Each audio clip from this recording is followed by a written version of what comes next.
chó hả con?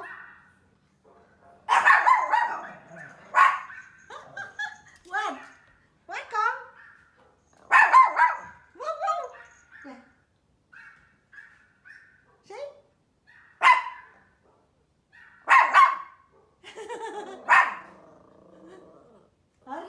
Hết rồi. Con hả?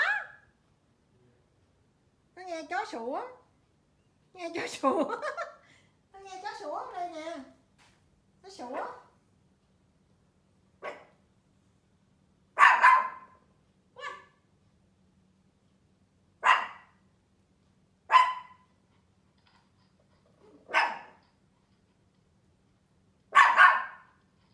Gì con? Hả? What happened? I love you. I love you.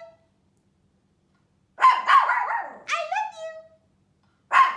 Good job. I love you. I love you. Mimi, what happened con? What? Love you. Love you. Yes. Mommy love you. Mommy love you. Love you. Mommy love you. Love you. What? What con? Hả? I love you. Love you. Mommy love you. Yes. Mommy love you. My baby girl. Hả? Love you. Hey. Mommy love you. I love you.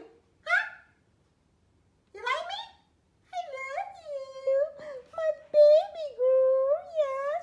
My baby girl. Đi rồi.